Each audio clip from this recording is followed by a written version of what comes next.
السلام عليكم ومرحبا بكم. ما نساوش دائما نبدا بالصلاة والسلام على رسول الله. وصفة اليوم جبت لكم تحلية خفيفة ظريفة وتجليدي وبزاف بنينة، رايحين ديروها وتعاودوها قداها المرة. هذه تحلية سهلة بزاف وما تمش ديرلكمش كامل الوقت، تقدري في وقفة توجديها. وما تنساوش ديروا لي جام، هذاك الجام تاعكم راح يدعمني باه تكبر قناتي. ديروا الجام ونروحوا نشوفوا المقادير وطريقة التحضير. اول حاجه هنا راح نحتاج نصف لتر حليب. هنايا ديروا الكميه اللي حبيتو. هنايا راح نحتاج معها ربع كاس نتاع سكر وربع كاس نتاع فرينه. بالنسبه للسكر حوالي 50 غرام نتاع سكر. نضيفوهم مع بعضهم ونزيدوا لهم ملعقه كبيره معمره مليح نتاع نشا.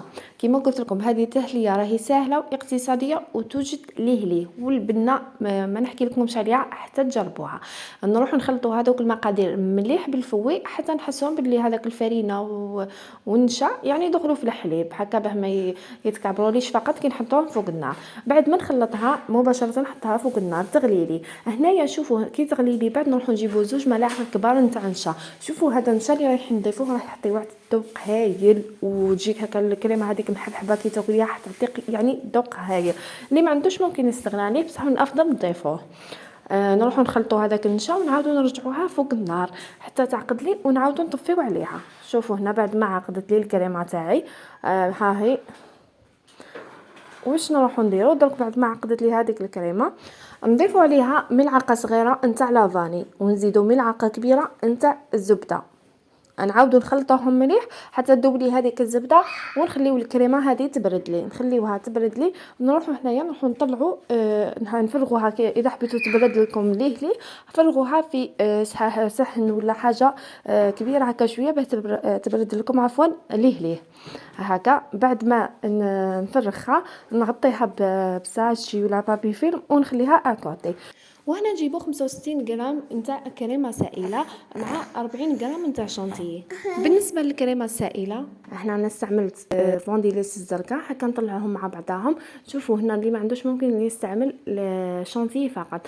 انا هنا استعملت الكريمه السائله راح تغلب على ذوق الحلاوه وتعطيكم ذوق هايل. طلعوهم مع بعضهم هذوك الشانتيي والكريمه السائله بالباتر ومن بعد روحوا ضيفوا عليهم هذيك الكريمه اللي كنتوا وجدتوها.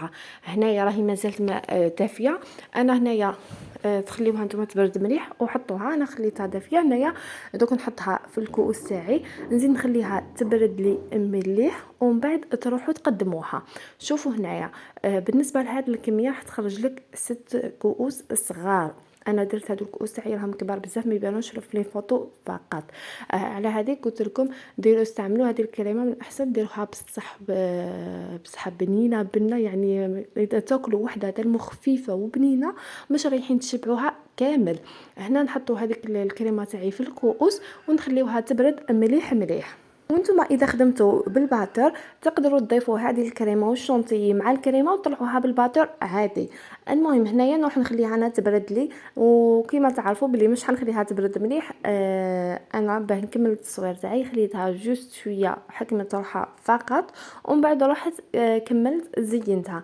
التزيين دائما نقول لكم اختياري زينوا واش حبيتوا. انا هنا كان عندي شويه تاع الفستق مع الورد نتاع مع ريش نتاع الورد حطيت به وزينوا واش حبيتوا. تقدروا ديروا بالكاوكاو عادي. المهم هذه هي التحليه تاعي راهي واجده. جربوها وخليوا لي رايكم في لي كومونتير تجيكم بزاف هايله. راني يعني نشكر ونعاود فيها تلمو بنينه وخفيفه رايحين تاكلوها وتعاودوها قداه. وما ما تنساوش ديروا لي جيم وتفعلوا الاشعار هكا بيوصلكم اي فيديو نحطه. نتلاقاو في فيديوهات اخرى. دمتم في رعايه الله وحفظه ومع السلامه.